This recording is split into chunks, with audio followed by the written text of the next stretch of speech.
Hello students, and welcome to the second part of the ultrasonic testing. Myself Shankho Ghosh, Assistant Professor of Automobile Engineering Department, Dr. Sudhir Chandra Sood Degree Engineering College under the JIS group. Today we continue the second part of the ultrasonic testing. This is the topic of module number 5 under the subject of non-destructive testing and application. This is the 7th semester automobile engineering students subject. The subject code is AUE 705A.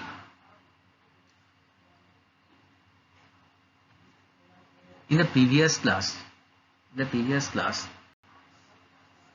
discuss the ultrasonic testing's definition, working principle, and basic properties of this sound beam.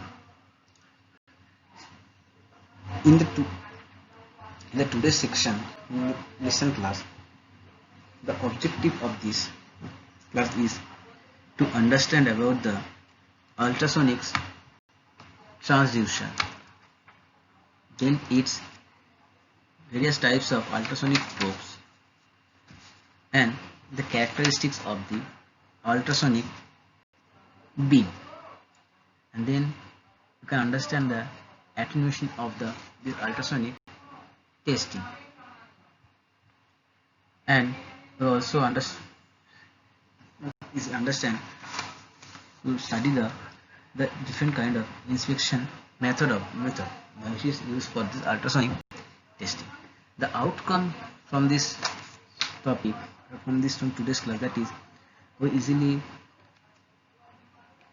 find out, you can easily understand about the piezoelectric effects, how it's working, the different characteristics of the electronic beam, the attenuation, and various types of inspection method which is used for this ultrasonic testing. So students, let's start the today's class. Ultrasonic transducer. Ultrasonic waves can be generated. The ultrasonic waves which can be generated and detected in a number of waves. Ultrasonic wave can be generated and also detected in a number of ways. The one which is most commonly used in NDT is described here. The one which is most commonly used in NDT is described here. Quartz and some other crystals. Quartz and some other crystals have a lattice structure. Such that if a plate is cut, if a plate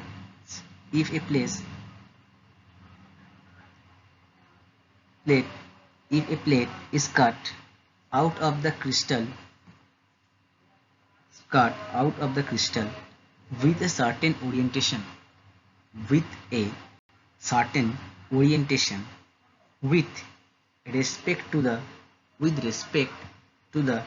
crystallographic axis, and subjected it to an electric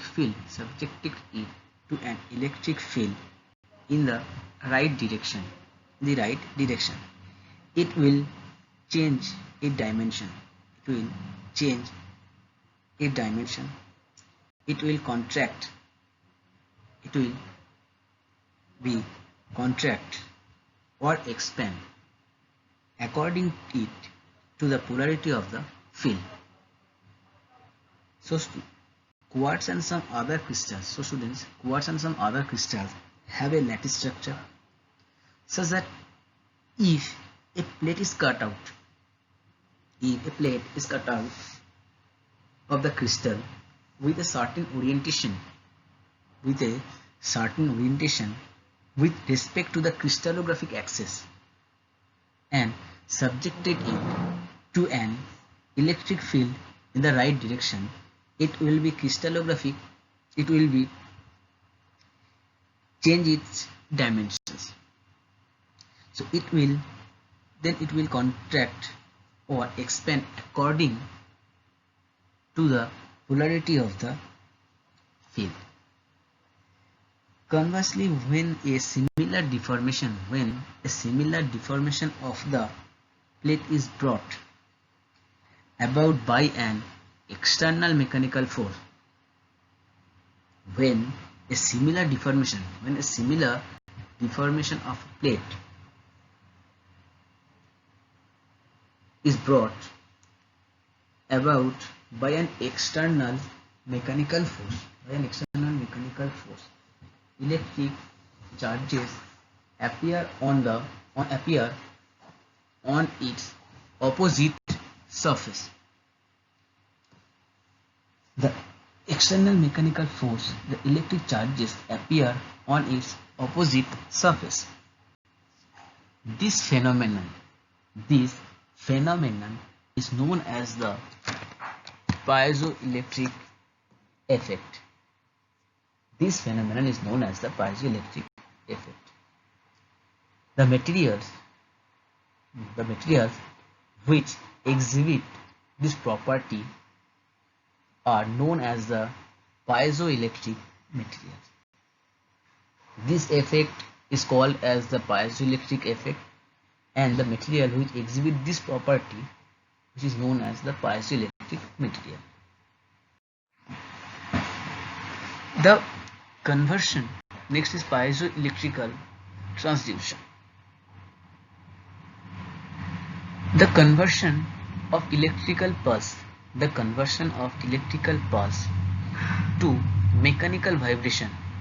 The conversion of electrical pulse to the mechanical vibration and conversion of returned mechanical vibration vibration into the electrical energy is the basis of ultrasonic testing. The conversion is done by the transducer using piezoelectric material with electrodes attached to the two of the opposite faces. When an electric field is applied across the material, the molecules will align themselves with the electrical field, causing the material to change the dimensions. In addition, a permanently polarized material such as quartz and barium titanium will produce an electric field. The material will change dimension as a result of imposed mechanical force. This phenomenon is known as the piezoelectric effect. Among the various naturally occurring piezoelectric material, where the material which exhibits this property, that means piezoelectric effect, which is known as the piezoelectric material. So among the various naturally occurring piezoelectric materials, quartz is the most important one. Because it combines reasonably good piezoelectric properties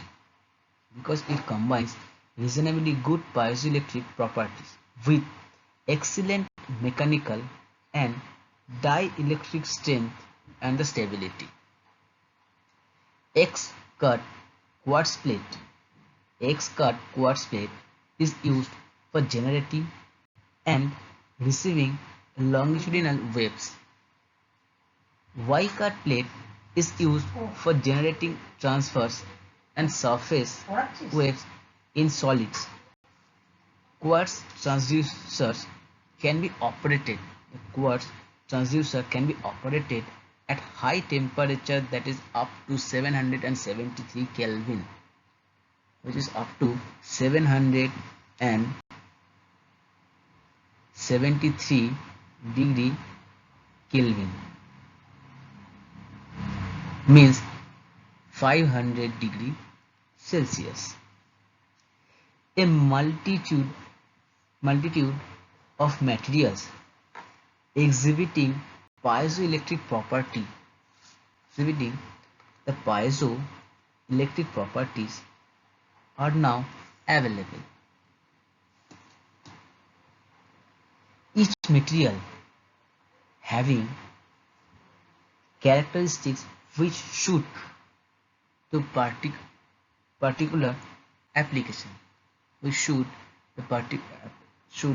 particular application, Besides naturally occurring crystals like quartz, chemical compounds such as lithium sulfate, lead niobate, etc. The chemical compound means lithium sulfate, lead niobate, etc. are specially produced polycrystalline ceramics and specially produced polycrystalline ceramics such as barium titanate and lead zirconate titanate, or PZT, are used for the ultrasonic flaw detection. These transducer materials are mechanically less resistant. Lithium sulfate is the most sensitive, but barium titanate is the best transmitter. Lithium sulfate is the most sensitive, but barium titanate is the best transmitter because of its higher acoustic impedance. The matching of barium titanate is always unsatisfactory, and its sensitivity cannot be fully exploited. The matching of barium titanate is always unsatisfactory, and its sensitivity cannot be fully exploited. Lead metanoidate and lithium sulfate are far superior in this mode.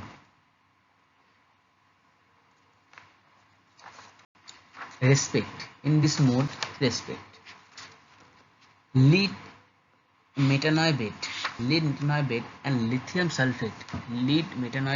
and lithium sulfate are far superior in this respect. Again, because of their low acoustic impedance, and higher intrinsic internal damping.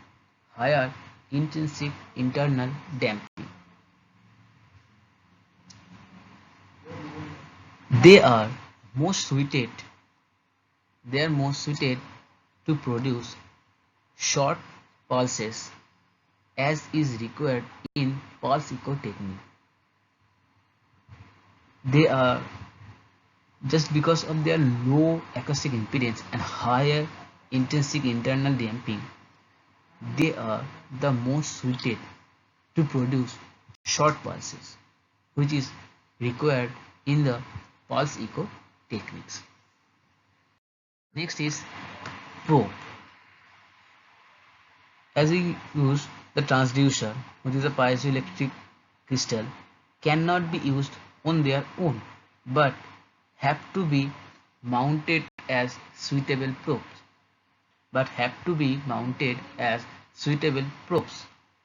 The role of the probe The role of the probe is to protect. The role of the probe is to protect the operator from electric shock, to protect the transducer from mechanical damage, and to make the transducer more suitable for the job. Various types of probes are made for different applications. Normal beam transducer normal beam transducer are used for testing by using wave at the normal incident.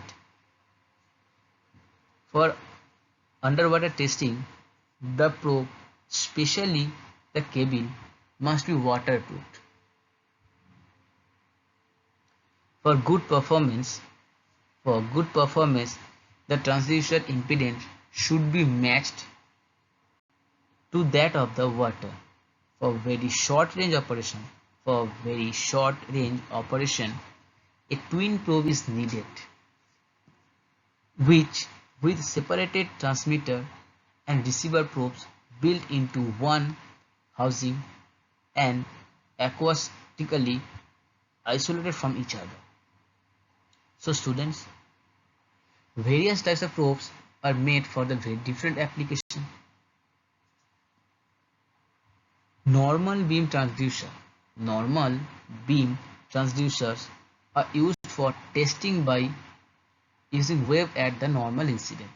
For underwater testing, the probe, especially the cable, must be waterproof.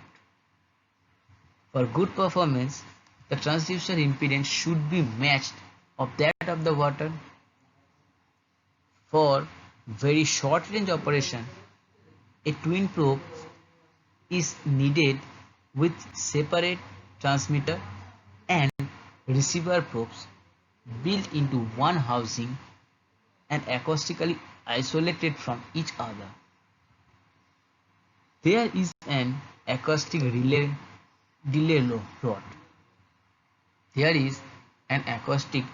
rod. Also called as standoff, in front of the both.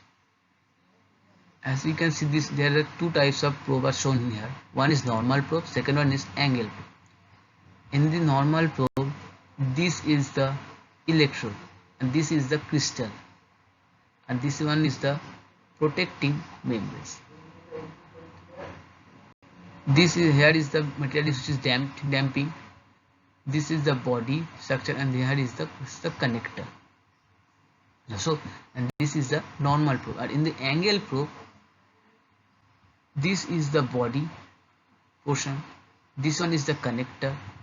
Electrode is placed here in an angle. Here is the crystal is placed. This one is the damping material, and this is the perspex wedge. So this is the picture of the angle probe. Next is characteristics of ultrasonic beam. The region in which ultrasonic waves are propagated is known as sound beam. The region in which ultrasonic waves are propagated is known as the sound beam. In the sound beam, the region close to the transducer phase where there is maxima and minima in the intensity. Where is the maxima and the minima in intensity of the beam, which is known as the near field. Flaws appearing in the near field must be carefully. The flaws appearing in the near field must be carefully interpreted, because a flow occurring in this region, a flow occurring in this region can produce multiple indications, and the amplitude of the reflected signal from the flow can vary vary considerably. The near field length can be calculated in this following equation, that is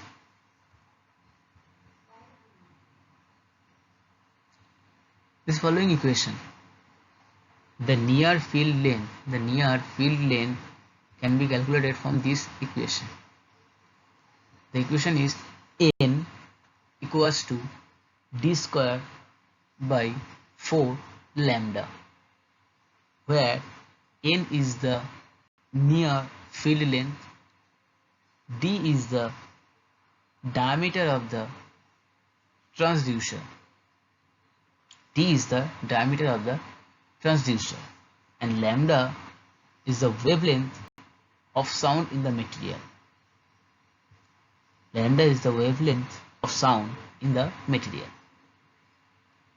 In case of angle beam,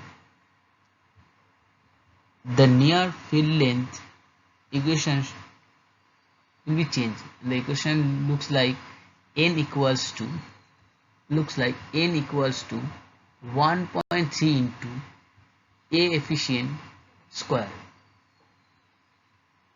A effective square, where AF means the effective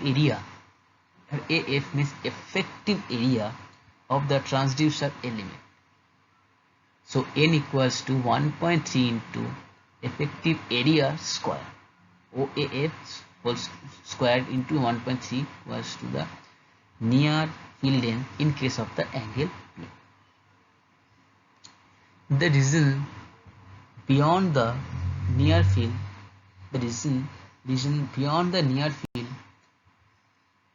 is known as far field. The intensity in the far field along the axial distance, the intensity in the far field along the axial distance from the transducer beyond 3 near field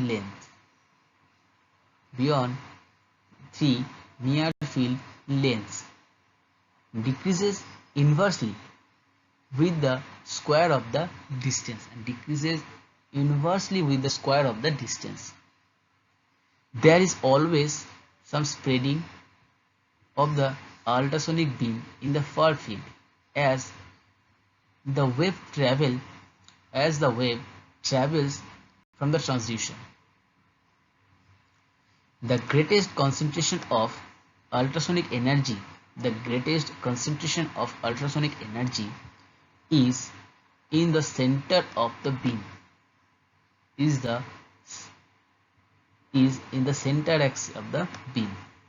However, the intensity decreases at points away from the axis. For a circular transducer, the angle of beam spread for a circular transducer, the angle of beam spread can be calculated from this equation. The equation is theta equals to sine inverse 1.22 into lambda divided by d, where theta is the half angle beam spread.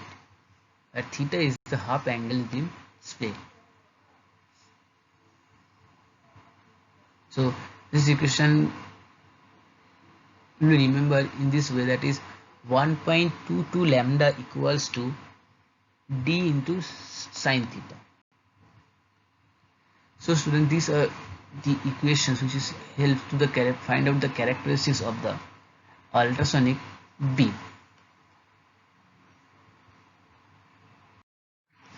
Next is attenuation.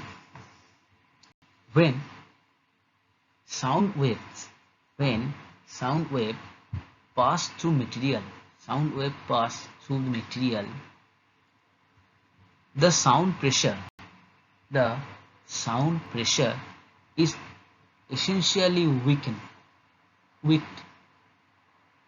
by two physical processes. When sound wave passes through the material, the sound pressure is essentially weakened by two physical processes. One is scattering and second one is absorption. Scattering results from the fact that the material is not strictly homogeneous. Scattering results from the fact that the material is not strictly homogeneous and may contain inhomogeneities like inclusion or pores. There are also materials which by their nature are inhomogeneous. There are also materials which by their nature are inhomogeneous. Example, cast iron, brass, etc. Even when only a single type of crystal, even when only a single type of crystal is present, the material may still be inhomogeneous. The material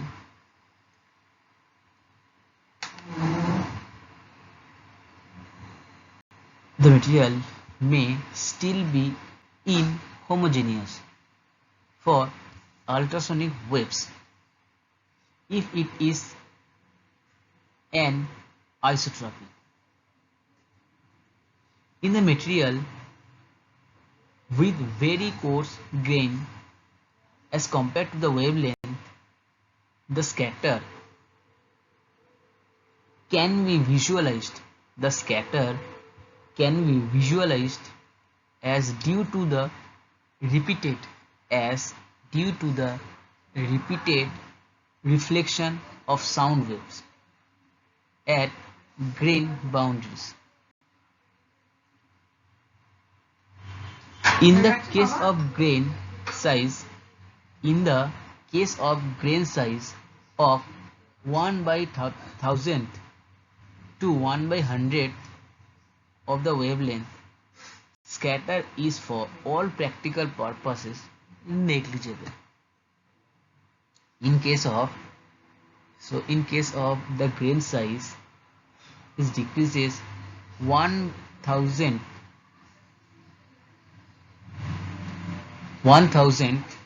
to 100th of the wavelength, the scatter is for all practical purposes can be negligible. It increases very rapidly. However, to make itself felt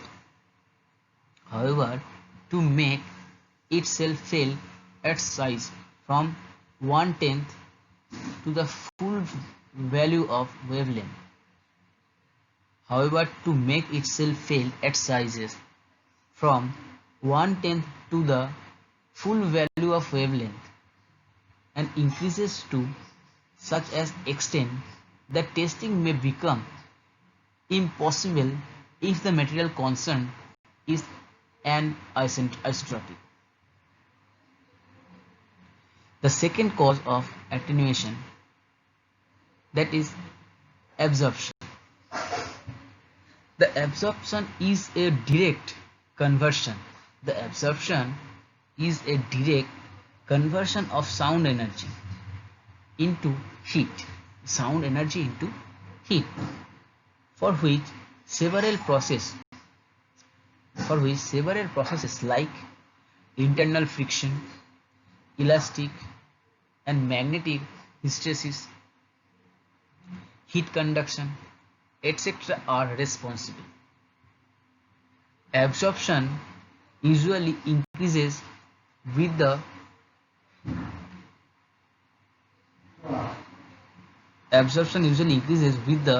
increase in frequency.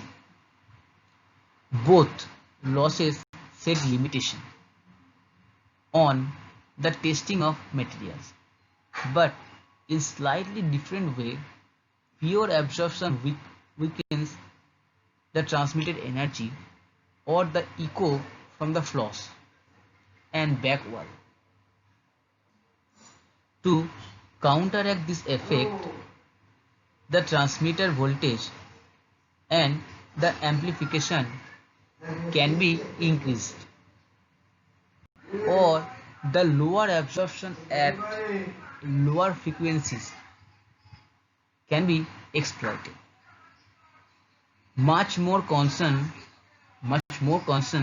however, is the scattering, because in the echo method it not only reduces the height of the echo from both the floss and back wall, but in addition produces numerous echoes with different transit time, the so-called grass, in which the true echoes may get lost.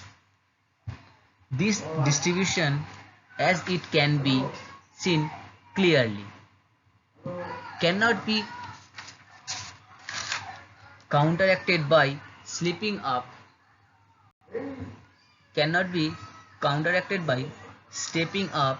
the initial sound energy. This is because consequent to this, the grass effect also increases simultaneously. The only remedy is to use lower frequencies in the material can be calculated by using this relationship, that is A equals to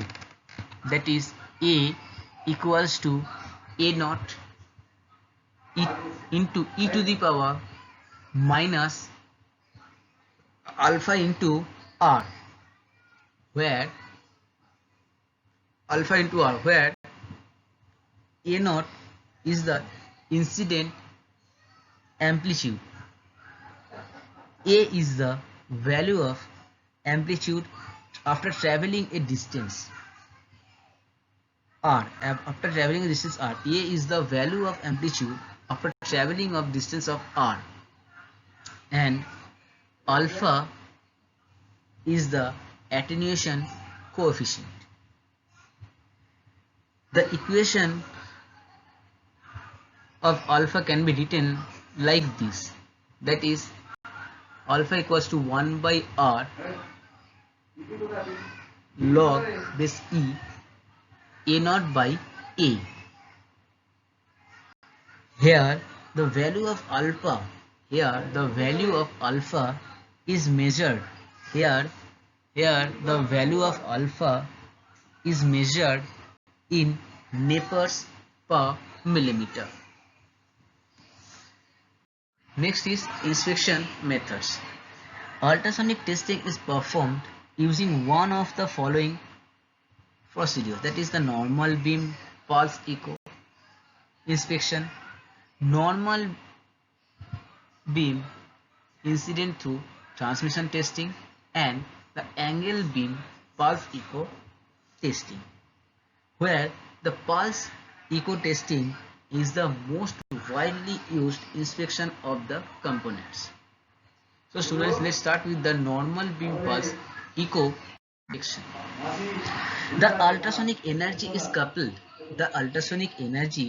coupled to the component being inspected through a coupling that transmitted the ultrasound between the face of the transducer and the surface of the component. So students, the ultrasonic energy which is coupled to the component which is being inspected through a coupling that transmitted the ultrasound in between the face of the transducer, between the face of the transducer and the surface of the components. When the ultrasonic energy travels through a test sample and strikes a discontinuity, when ultrasonic energy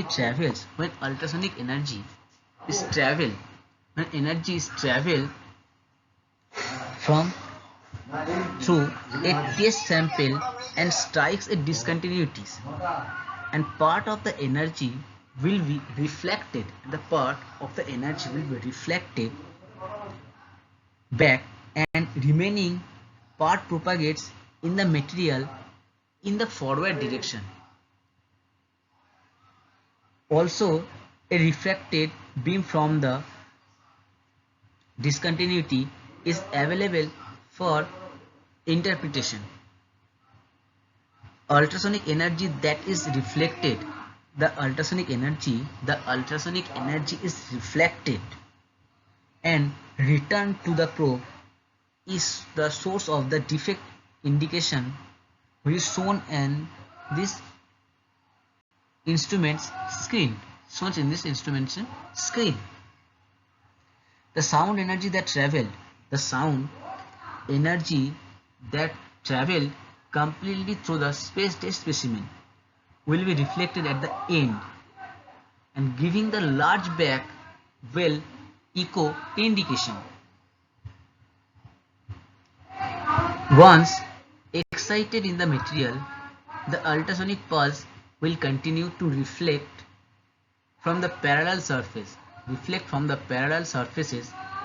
creating a multiple echo display when the time base is sufficiently large. As there is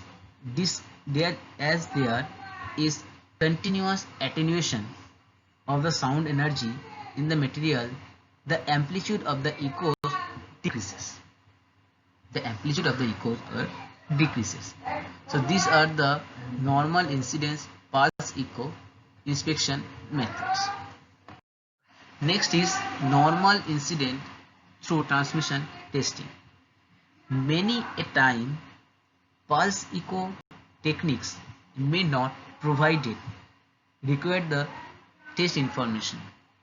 This may occur when a flaw or other anomaly does not provide a suitable reflection surface, or where the orientation or location of the flaw, which is not favorable for detection using the single probe. Also, highly attenuating materials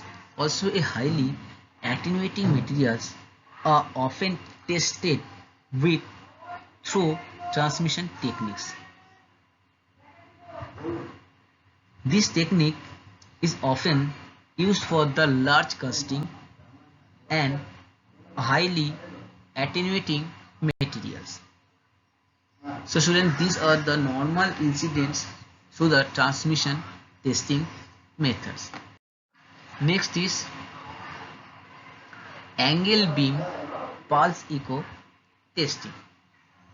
The angle beam transducer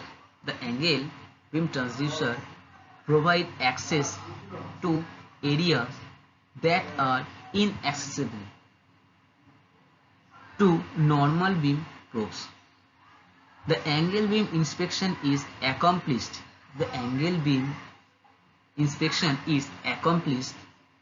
with shear wave probes. The angle beam test applications are explained. The angle beam tests are applied in this picture. In this picture, this is the two-flaw detector where the shear wave is transducer, and here is the flow, and this is the wave is transmitted. When the wave is moved in this region where is no flow, so it makes the curve in this way, and when it comes to this flow, it creates this types of echo. So these are the angle beam pulse echo testing methods. So students, here in this today's topics we will cover the important things which are used for this ultrasonic testing. That are ultrasonic transducer, piezoelectric effects, then probes which are used for this piezoelectric effect, then characteristics of the ultrasonic beam, attenuation, and the various inspection methods. In the next lecture session, we will discuss the rest of this rest portion of the ultrasonic testing. So till then, stay at home and stay safe. Thank you so much, students.